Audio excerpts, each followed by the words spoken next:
Osiod, Betsy Richards Dokwada. I am Betsy Richards. I'm a citizen of the Cherokee Nation, and I'm the executive director of the Abbe Museum, and I'm so pleased to have you all here.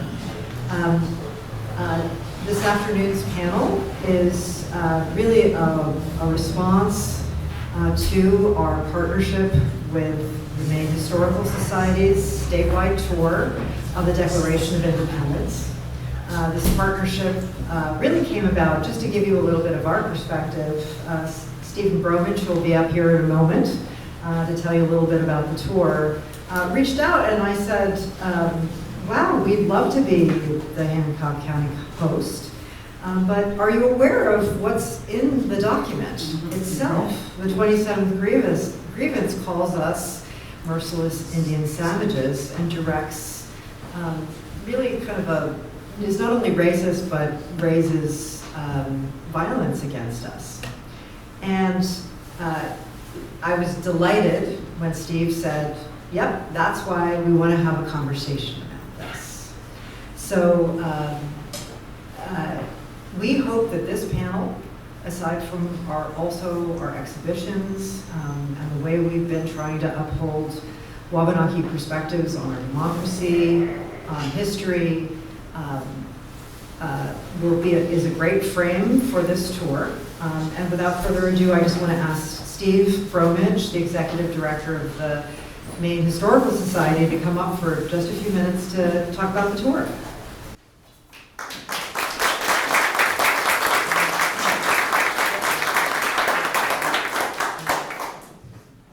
Thank you so much, Betsy, and thank you all for being here. We're truly honored and privileged to be here, and deeply appreciate the Abbe Museum's partnership in helping us bring our copy of the Declaration of Independence to each of Maine's 16 counties this year. I think we all know the 250th comes at quite an interesting moment in our country.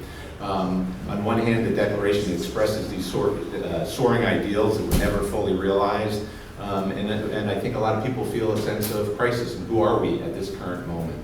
So as we looked at the 250th and this anniversary and talked about how do you really have meaningful commemoration, what does that mean, and where do we kind of find and draw civic leadership and conversation in our community, it was our notion to take this rare and pretty special copy of the Declaration out to each of 16 Maine counties and give everybody an opportunity to participate in the conversation about the values that it expresses. Again, on one hand, there are these really soaring ideals.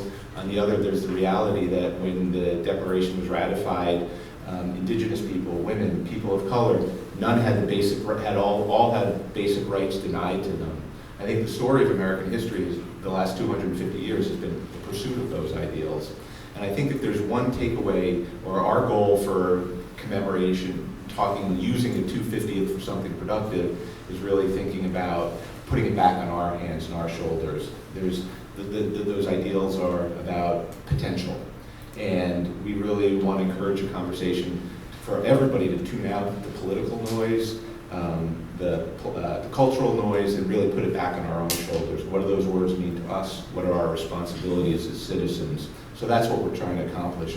So I think our sixth stop around the state of Maine, each community is very different. Each host site has different opportunities and stories to explore and celebrate. But I really we feel at Maine Historical that this is the foundation. This is probably the most important place we'll be, because you really can't think about 250 years of American history until you thought about 13,000 years of Indigenous history and look at the complexities of the world. And this relationship is about complexity.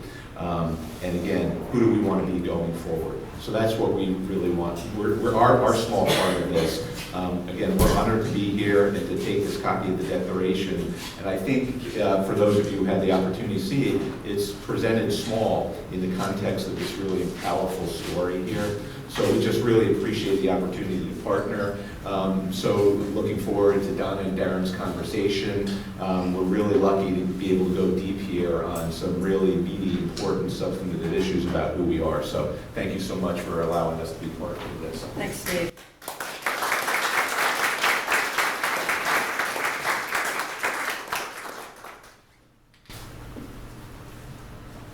A little technical. Well, again, good evening, everybody. It's fantastic to have you here. And welcome to A Nation Examined, Wabanaki Voices on the Declaration of Independence. And I'm so pleased to have two esteemed Wabanaki colleagues here today. The first is Darren Ranco, PhD. Darren's a citizen of the Penobscot Nation. He's a professor of anthropology, chair of Native American programs, and faculty fellow at the Mitchell Center for Sustainability Solutions at the University of Maine. Formerly, he was an assistant professor at both the University of California, Berkeley and Dartmouth College. He holds a BA in anthropology from Dartmouth College, an MA in anthropology from Harvard, a master's of studies in environmental law from Vermont Law School, and a PhD in social anthropology from Harvard University. His research focuses on the ways in which indigenous nations resist environmental destruction by using indigenous science and diplomacies to protect their natural and cultural resources. He has published extensively and teaches classes on indigenous intellectual property rights, research ethics and methodology, environmental and climate justice, and tribal governance. And Donna Loring is a Penobscot Nation tribal elder, author, educator, and Vietnam veteran. She served for 12 years as the Penobscot Nation's representative to the Maine legislature and as senior advisor on women's veteran issues to Governor Angus King. She later served as senior advisor on tribal affairs to Governor Janet Mills. She is the author of In the Shadow of the Eagle, a tribal representative in Maine, which our exhibition here that some of you have seen in order to see the declaration. They are both co-curators. And co-author of the Maine Law Review article, One Nation Under Fraud, a Remonstrance. She currently serves on the University of Maine System Board of Trustees and is co-curator of the Abbe Museum exhibit In the Shadow of the Eagle. Much of her work has focused on Wabanaki sovereignty, the historical relationship between tribal nations and the state of Maine, and the continuing consequences of America's founding documents for Native peoples. Let's just give a little round of applause for her.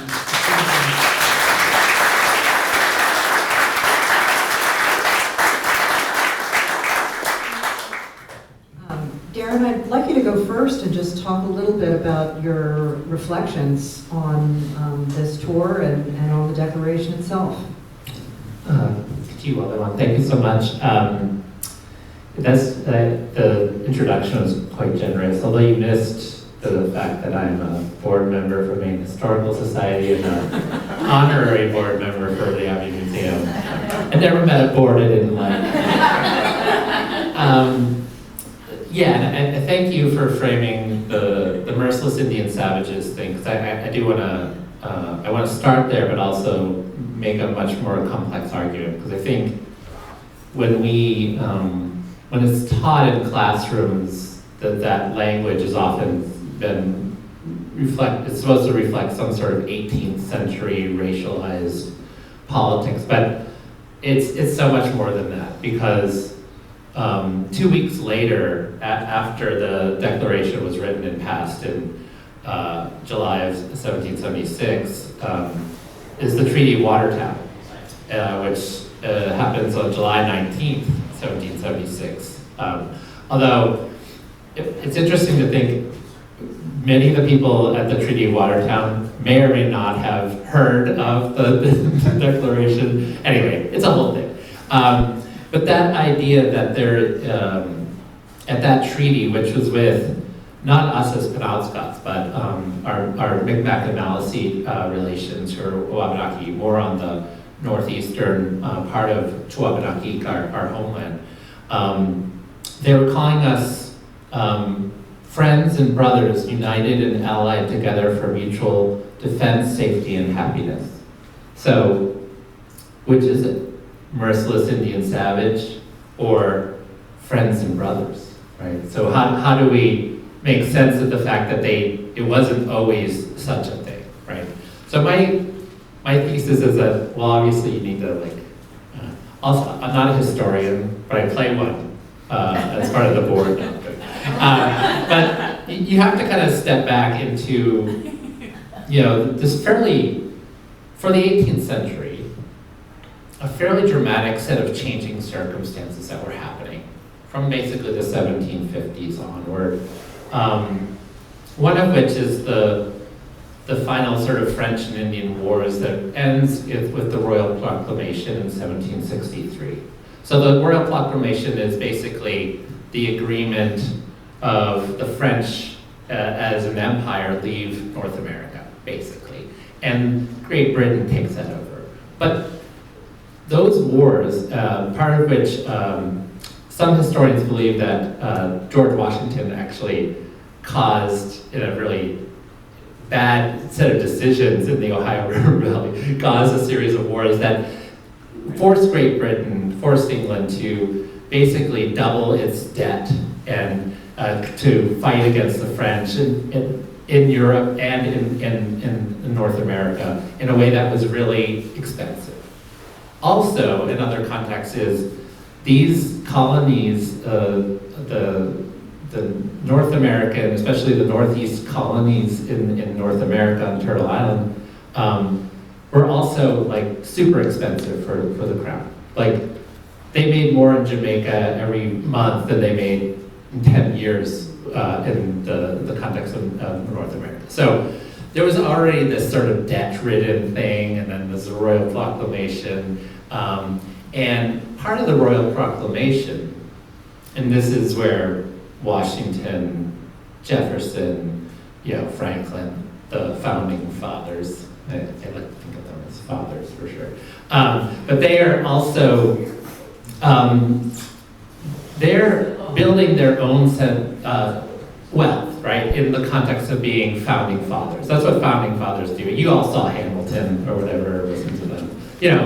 What are the founding fathers? They're just land speculators. And whose land are they speculating? Our land, right? So that idea of how do we piece together the fact that one really significant clause in the Royal Proclamation was to really centralize and make sure that the colonists, because of the debt that they were in, and then this also leads to the taxation elements, right? That the debt that Great Britain was in, they're like, no more westward expansion. The Royal Proclamation is very clear, like we're not going out there, there's so much, it's so costly, there's so much stuff we need to do in just the territories that we're actually in control of. And so Great Britain at the time is like, we're not in an expansion mode. We're in a pay off our debts, retreat kind of mode. Like the United States is right now. But that idea of trying to build that story of bringing back the West, in the crown, trying to not have westward expansion. Now these folks, Washington, Jefferson, all of those folks, they invested heavily in these land speculations in the Ohio River Valley and beyond, and were like, hey, that's not cool. This is our investment. This is where we're going to make our millions or whatever, whatever they had back then. And they're really trying to kind of frame it up that way. So one context, and one really powerful context for the United States, the Patriots or these people separating from England, was that they were very strategic in this grievance. And Jefferson, obviously we know, wrote the Declaration by dehumanizing people and saying they're not our brothers and friends or whatever.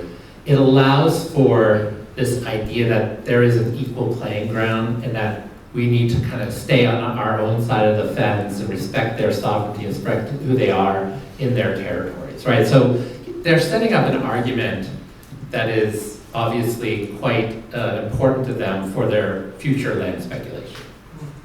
Does that make sense? Are you following me? And then the other side of this is, and I think it's really important that you understand Wabanaki agency and sort of how we're figuring this out. Many of our nations use the context of the French against the English for our own diplomatic and territorial protections. Since the late 17th century and all the way through the Royal Proclamation in 1763. And so we were really working on that idea of who do we ally with? Sometimes we're allied with one or the other. Morrison wrote this book called The Embattled Northeast, which talks about this in really interesting strategic ways from our point of view as Wabanaki people in particular. And so I think you have to understand that, we get the, when England is trying to expand and beat back the French in the 1750s, they issue these scalp proclamations. You guys have all heard of these elements. So we're not great with the English, not really jiving with them in the 1750s because of these proclamations and being seen as enemies. But we're also getting these fancy, as the Revolutionary War breaks out, we're getting lots of promises from these patriots. We're getting lots of saying, oh, well, they never respected you. We're going to respect you. There's all this language, and you see that in the Treaty of Watertown, this sort of respect, and we'll make sure you're paid what you're owed, and they're never going to do that. All of these things that are promised in this moment of a war, where the Americans, the patriots, are trying to secure a northeastern border as the Revolutionary War is going forward. And they do for a while. There's Wabanaki people help in Machias, both in 1775 in these naval battles, and in 1777, right? There are these victories for the Americans in down East Maine, what is now down East Maine. And that's with significant help of Wabanaki people. So you have this going forward, and we're like, oh, we're on the right side, seemingly. The Treaty of Watertown happens after the first Machias victory. But then you see, especially the more northern and northeastern Wabanaki nations, they start to recede especially after the Penobscot expedition, where the British basically destroyed all of the Navy of the United States in 1779. So and people like Chief Orono were probably there, all of these things. So you have to understand that we're trying to establish ourselves and choose in a very dynamic situation who we are siding with as Wabanaki people. And because the Americans are really promising territory, all of these things, protection of our hunting and fishing grounds, we definitely side with them as the war goes on, especially in the areas between the Penobscots and Passamaquoddies, less so in Atlantic Canada, where the naval victories and a whole other set of circumstances is making the British really have control over New Brunswick and Nova Scotia area for sure. So you have to then understand, like, why is it all this fancy language that the Americans are having for us, calling us brothers, and respecting, the other kind of major point I want to make is that how do you sign a treaty, right, 2 weeks after you write the Merciless Indian Savages piece, and one of the elements of this Merciless Indian Savages, by dehumanizing Indians, it also makes it sound like they're not worthy of negotiating with, they're not worthy of being recognized as a nation, they're just savages, right? That means a lot in the sort of doctrine, discovery, church language of the time. Like, savages don't have souls, they're not worthy of any of the kinds of things that we sort of think about as rights in the emergent era of the 18th century. So I think it's really, for me, trying to understand that connection. I could read more about, like, George Washington has all these letters between him and Colonel Allen, all these letters to the Passamaquoddies in particular, because they're really interested in securing what is now Passamaquoddy territory, right, of like the down East Maine, and of course they serve, as well as we do, serve as scouts and guides up through to Canada, the campaign, the Americans up into Canada with Benedict Arnold. All of those things are happening in really dynamic ways where we're seeing, a joint future together. So I think like that's also a really critical part of understanding why are the Americans doing this two-sided language, but also why in the Declaration is so significant and really forecloses upon like this notion of a possible framework of independence that and continued sovereignty through treaty making. Although the United States signs treaties with Indian nations right until towards the end of the 19th century. So I think it's like bringing in that racialized language in a very purposeful way to protect the property interests of the founders, and then us acting in accordance with like what is in our best interest given more recent history with the British makes a lot of sense. And I could go into more detail, but maybe I'll stop there. Just to give you like, how can they be, so fun and racist, but also call us brothers? That's my final statement. Well, thank you, Darren. Donna? I think it's Is it on? yes. Okay. I had to fight Darren for this. It's the gold. And the elders tend to get the Yeah, all right. Okay, you're gonna get your one. Okay, so you wanted a Wabanaki perspective on the Declaration of Independence, so I'm gonna give it to you. When I read the Declaration of Independence, I'm reminded of another document. It was written in 1833 by leaders of the Penobscot Nation and sent to the Maine State Legislature. It was a remonstrance, a formal statement of grievances concerning the taking of 4 townships from the Penobscot people. There's something striking about placing these two documents side by side. The colonists wrote down the wrongs they believed had been committed against them by the British Crown. The Penobscot people wrote down the wrongs they believed had been committed against them by the state of Maine. Both were articulating grievances against a government they believed had abused its power. And both appealed to that government for redress. The British Crown did not provide the redress the colonists sought.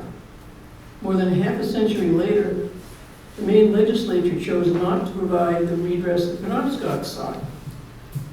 That is one reason the Declaration of Independence strikes me as a timeless document. When I read its grievances, many concern abuses of governmental power that people could articulate in different forms today, but there's one grievance that we as Wabanaki people cannot claim as our own.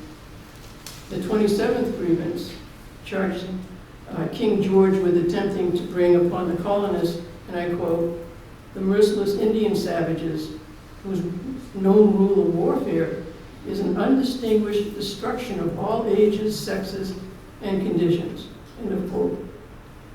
Those words changed the document for me. The Declaration speaks eloquently about liberty while describing the original people of this land as merciless Indian savages. And these were some of the same native people whom the colonists had recently approached as potential allies in their struggle against Britain. We were simply forgotten. We were not simply forgotten. We were named. And we were named as the enemy. The authors did not merely leave the original people of this land outside the promises they were making for themselves. They placed us outside by dehumanizing us. That language made us foreigners in our own homeland. And I believe it helped establish a pattern that would have profound consequences over the next 250 years. But the Declaration did not invent this way of thinking. To understand where those words came from, we need to take a look at the colonial world that produced them. Long before 1776, Europeans had developed religious and legal justifications for taking possession of lands occupied by non-Christian peoples. Papal degrees provided authority that became part of what we now call the doctrine of discovery. Those ideas crossed the Atlantic with European colonization and eventually found their way into American law. Here, what is now Maine, we can see what that worldview looked like on the ground. Reverend Thomas Smith, I'm sure some of you may have heard of him, founder of the First Parish Church in Portland, kept a diary for much of the 18th century. His entries provide an extraordinary window into colonial society. Church affairs, settlement, land, warfare, and relations with Native people. On Sunday, September 19th, 1745, Reverend Smith recorded the government's bounty for Indian scalps. He then wrote, and I quote, "People seem wonderfully spirited to go out after the Indians." End of quote. I have often imagined that scene. I imagine this man of God finishing that sentence in his journal. He puts down his feather pen, he picks up his Bible, he walks out to meet the congregation assembled for Sunday service. A parishioner shakes his hand and says, "Good morning, Reverend Smith." He steps into the pulpit, opens his Bible, and begins his sermon, "Love thy neighbor." That contradiction matters because taking native land required more than soldiers, it required justification. If native people could be defined as savages, killing them became easier to justify. Taking their land became easier. Ignoring their political rights became easier to justify. And eventually, excluding them from the promise of a new nation became easier to justify. Then, on June 18th, 1757, Reverend Smith recorded receiving 198 pounds as my part of scalp money. Think about that. Christian minister could receive money connected to the killing of Native people and record it in his diary. The violence was certainly not one-sided. Wabanaki people fought back, but they were fighting in defense of homelands, families, resources, and ways of life that were increasingly under pressure from colonial expansion. The land contained timber, fish, fur-bearing animals, and other sources of enormous value.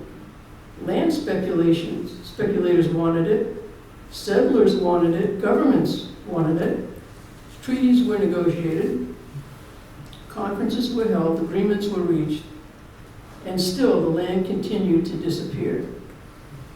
So when Thomas Jefferson and the Continental Congress used the words "merciless Indian savages" in 1776, they were drawing upon a way of seeing Native people that had existed for generations.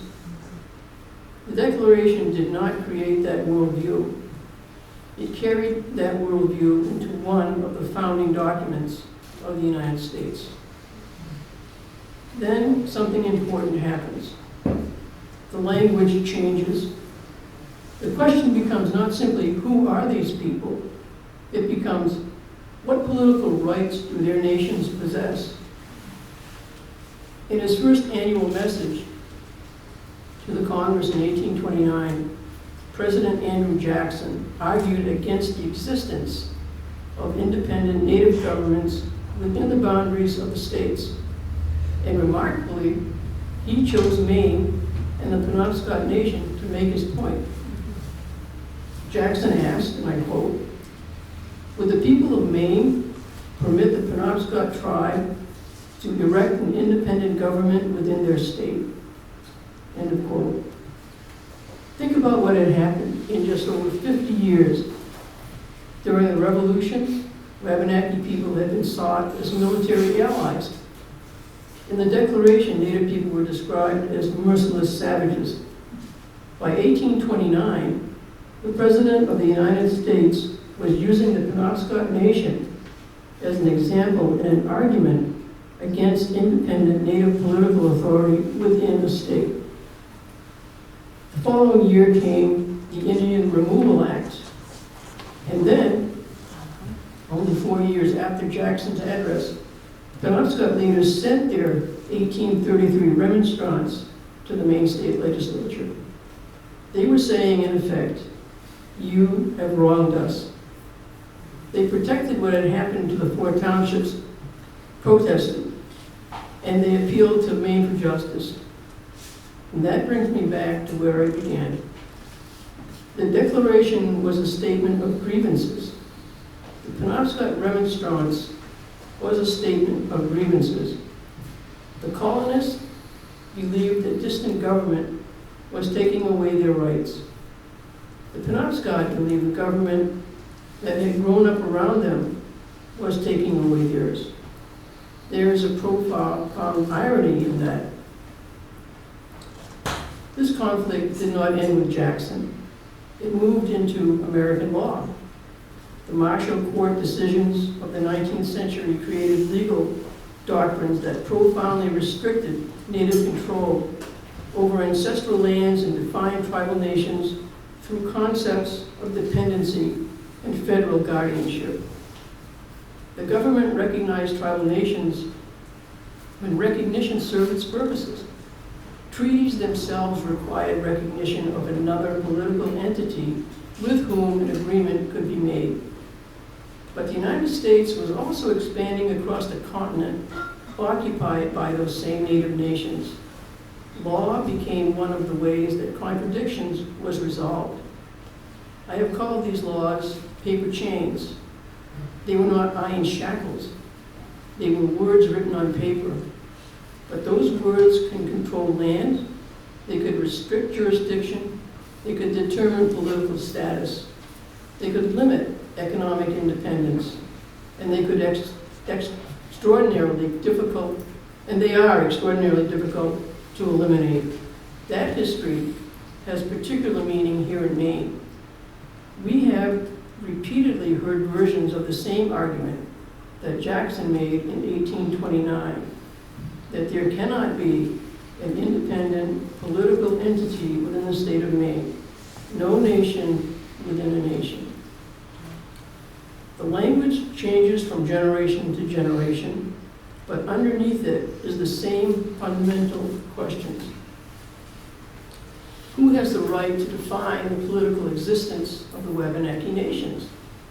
Is our sovereignty inherent?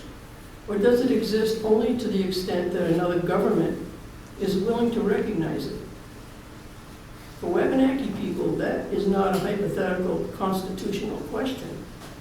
It affects our lands, our natural resources, our governments, and our ability to build economically sustainable communities. And so I return to the Declaration of Independence. I don't believe there is anything useful in pretending that the Declaration has no value. Its articulation of grievances against arbitrary government has endured for 250 years because there is something powerful in it. The idea that people have a right to confront a government that abuses its authority and is powerful. The Penobscot leaders who wrote the 1833 Remonstrance understood that principle very well. But we cannot celebrate the Declaration's language of liberty while stepping around the people it explicitly dehumanized. The phrase, merciless Indian savages, did not disappear when the ink dried. The worldview behind those words continued through land policies, removal, assimilation, court decisions, and governmental attempts to diminish tribal politics. And we did not disappear. The Wabanaki Nations are still here. That is why examining the Declaration from a Wabanaki perspective during this 250th anniversary is so important. We are not asking to be inserted into someone else's history. We were already here when that history was being made. The United States built its political structure on a foundation that excluded the original people of this land, not simply by forgetting us, but by defining us as an obstacle to the new nation being created. To leave that original people of this land out of the Declaration served to create a weak foundation. At one time, I might have said that such a structure needed to be torn down and rebuilt from the beginning. I no longer believe that is necessarily true. A weak foundation can be strengthened, but it has to be done carefully and correctly. First, you have to expose the weakness. You have to acknowledge what was done. You have to listen to the people who have who've been excluded. And then you have to prepare the structure in a way that does not simply cover the original fault. Perhaps that is one of the responsibilities of this 250th anniversary. Not to erase the Declaration, not to condemn everything it represents, and certainly not to idolize it, but to read the whole document, including the words that have been so easy to pass over, and understand what those words meant to the people who were already here. Because 250 years later, the question is no longer simply what kind of country the founders intended to create. The question for all of us is, what kind of country are we willing to build upon the foundation they left us? Thank you.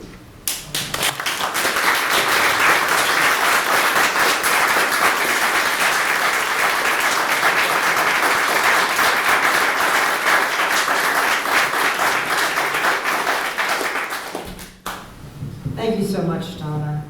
I just have a couple questions, and then we'll try to have room for a couple questions from the audience.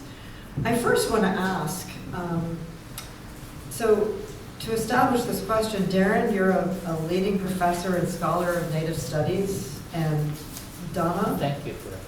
Yeah. And Donna, you are the author of Maine Law LD 291, an act to require teaching Maine Native American history and culture in Maine schools. At this moment where many feel our democracy is at risk, why is accurate Native history so important to an educated citizenry? I don't want to fault Donna, so. I mean, obviously, as an educator, I believe that, you know, an informed citizenry can make the political change. You know, I'm a classic, whatever, educator in that regard. I would say Indigenous history, Native history, is so purposely erased in the frameworks of settler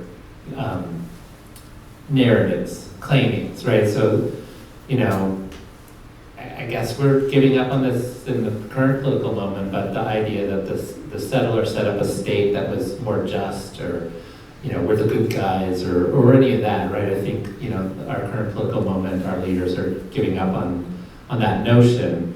Many of them are anyway. But the idea that we need to understand those original contradictions to have this educated citizenry. You know, I think, I mean, if we were talking about a different context, it could be, you know, we hold these truths to be self-evident, all men are created equal, written by slave owners, right? So I mean, the idea that any of these contradictions exist within the founding documents, and that they're also talking about liberty, and they're talking about grievances to governments that violate, you know, basic sort of what was emerging as the notion of human rights at the time in the 18th century. So I think, to me, that window is so critically important. And if you take it from the standpoint of, you know, as you know, there's this notion of from the shore versus from the ship, right? Like the idea that you can see it from the shore, from our point of view as Wabanaki people, you know, we have this longue durée of sort of understanding of our treaty making starts with animals, right? Our treaty making is thousands and thousands of years old, and then these newcomers came to us and were like, oh, let's do some agreements or whatever. I think that helps us get a deeper framework for those inherent contradictions, and as Donna just asked us all to think about in those foundational contradictions, what is this future that we want to build together? So I think that's really important. You need to know where you're from, to know where you're going, to know who you are. And so you don't make the same damn mistakes the next time. So that's what history does, really. It helps you to understand who you are and helps you to look at the future and plan for that. Thank you both. Really, really important. So I'm going to combine two of my questions here so we have time for you all to ask a couple. Donna, I've heard you say a few times, communications plus education equals understanding. And I'd like to ask you both about that we don't always need to agree, but we need to understand each other. How does it apply to this weekend, and particularly, why is it important that we're having this conversation in the Abbe Museum right now? Why is it like? Thank you, Donna. I think, obviously, the Abbe Museum, and I believe in the Abbe Museum in a really deep and profound way. I did serve on the board for 9 years, and the possibilities here of articulating a Wabanaki place and a Wabanaki story in the context of a tourist national park kind of situation is profound and critically important. It also, it's not a tribal museum, right? It is a nonprofit, but it works intimately with us as Wabanaki people to tell our story in this place, which is different than the kind of story you would tell in a tribal museum on a reservation somewhere. It's just different. It's fundamentally different and equally as important. And I think that's the fact that we can basically all talk about Grievance 27 in a way that tries to sort of make sense of the flaws of, embedded in the current state of our republic in the context of the United States, and then also say, oh, Wabanaki is not merely a bystander, we're an active participant and shaper of the reality of this situation. I think it adds so much to the situation. And I know, because I've seen teachers struggle with the grievances, they get all through Grievance 26 and it's like there's a big head of steam and they're like, rah, rah, rah, no taxation without representation. They just really want to do that. And then they're like, oops, 27. But then, if you can't also formulate around that and then the slave owning all men are created equal pieces, then you're missing out on such a huge opportunity for education for what is fundamentally driving those contradictions of what is in the best of us and the worst of us, and sort of maybe our current political moments like that, right? People can really, as a community, we can band together and have networks of care and bring groceries to people who are under threat of being kidnapped off the street, and then we can also, have this government doing those forms of kidnappings, right? So I think that idea, we are both of those things, right? We are both elected people who are doing the kidnapping, and we're also the neighbor who is I'm gonna go to the grocery store for you, because you're under a certain kind of threat, I am not, because of the color of my skin, right? So these are sort of frameworks that define who we are in any moment. And so I know I started an educator, and now I got a whole politics, according to Darren, not representing any position of the university, but it's just me.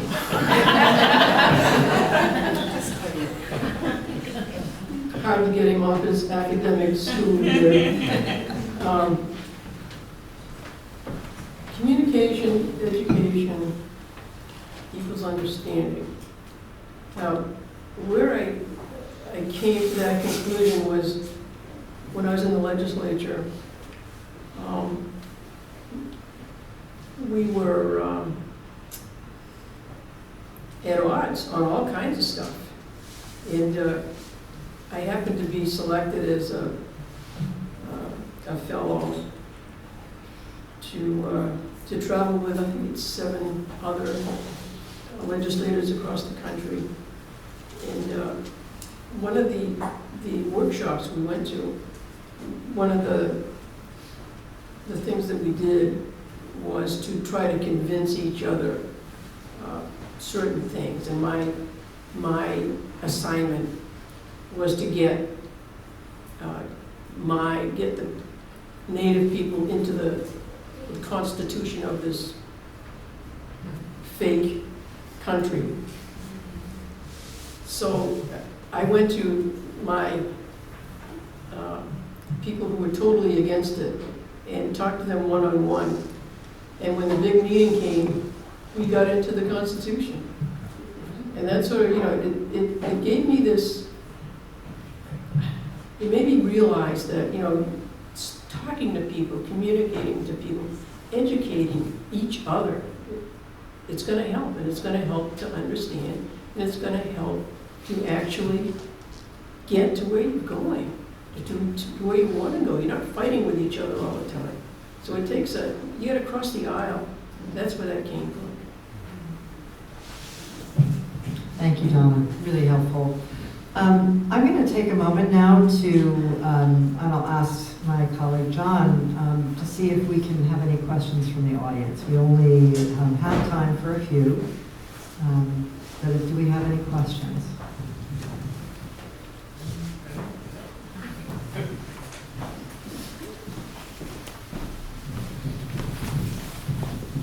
Hi, thank you very much. My question is, if we had done the right thing back then, what would we look like now? Good luck.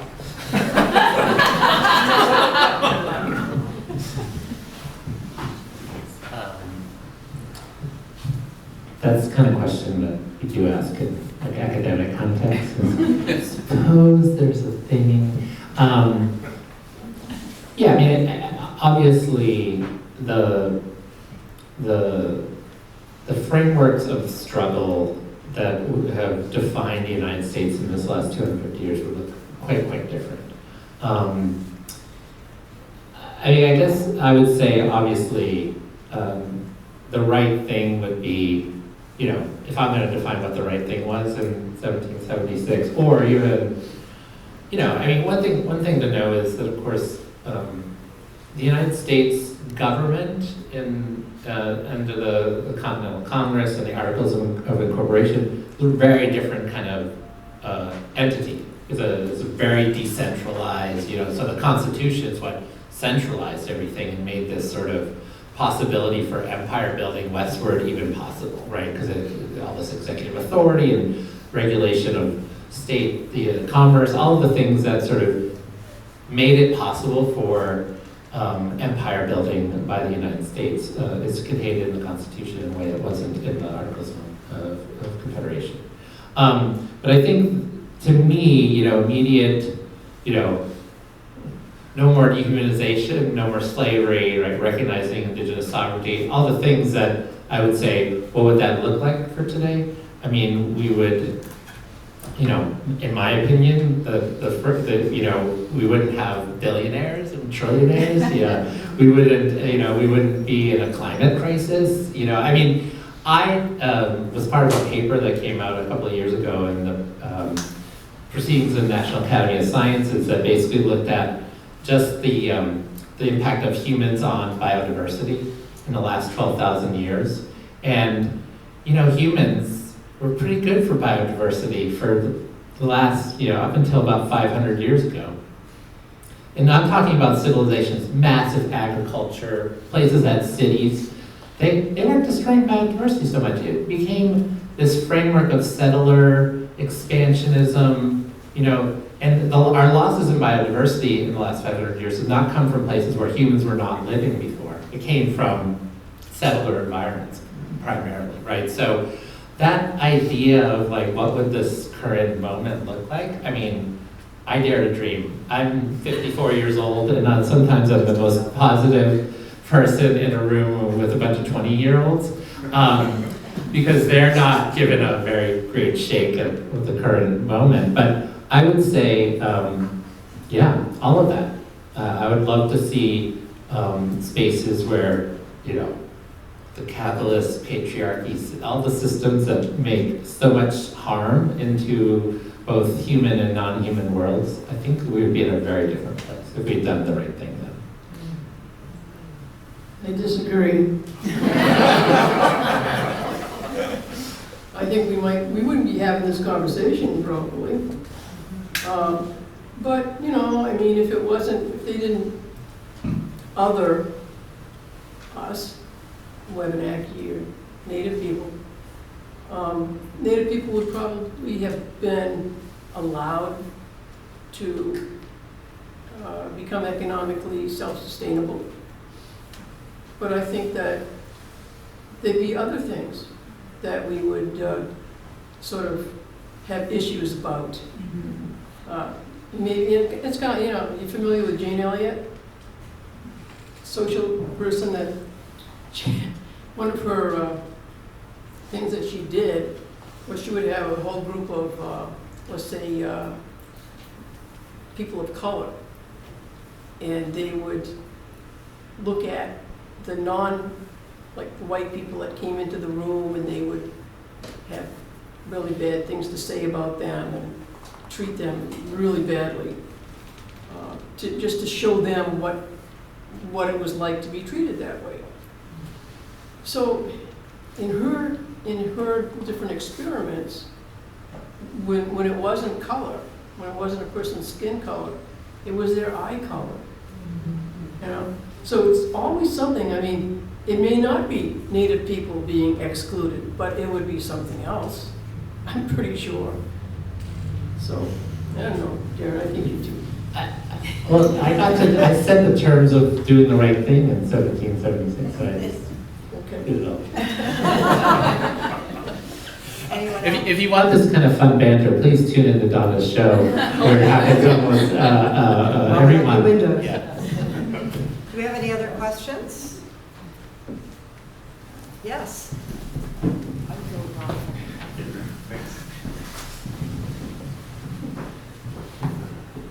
Thanks. Just wanted to pick up on the language of grievances and coming up on Labor Day, kind of connect that to union language somewhat, and wondering if there's any opportunities for coalitions to kind of rebuild the foundation that you were talking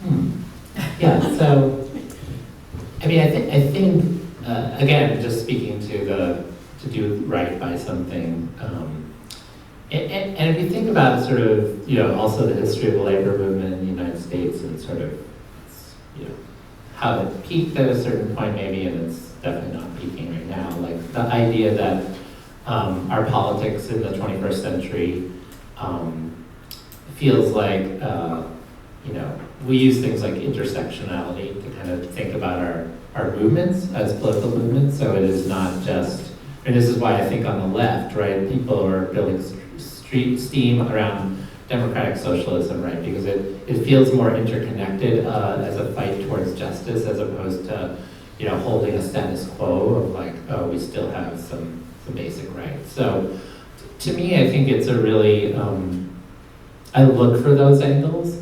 I will say there's one that I'm involved with where it feels very fragile at times, if we don't have a kind of common enemy.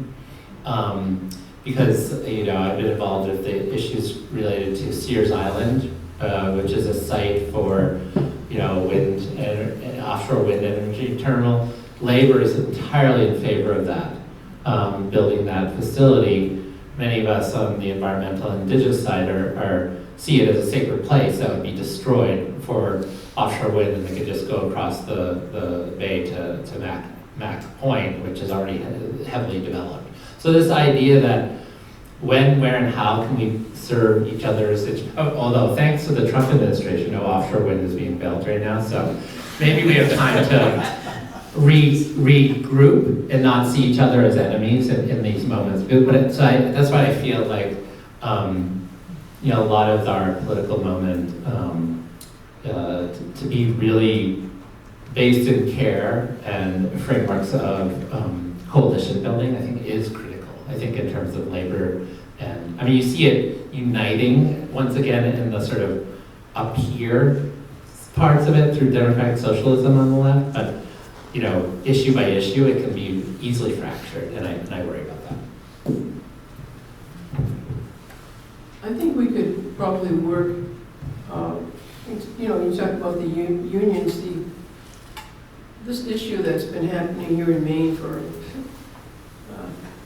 couple hundred years with the tribes. I'm hopeful, put it that way, I'm hopeful that if we get the right governor, if we get the right administration in, that I think we can start to seriously mend this foundation. And I think, in my personal opinion, the way we do that, first of all, is get rid of the land claims totally and renegotiate from the very bottom on a trust basis, not coming into that negotiation with ideas that we're going to put the screws to you. So, yeah.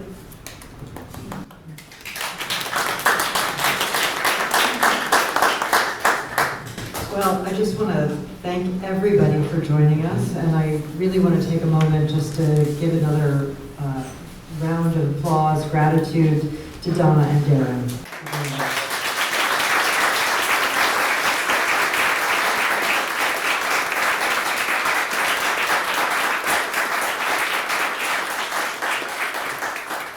Thank you for joining us at the Abbe Museum, and thank you to Maine Historical Society for this partnership.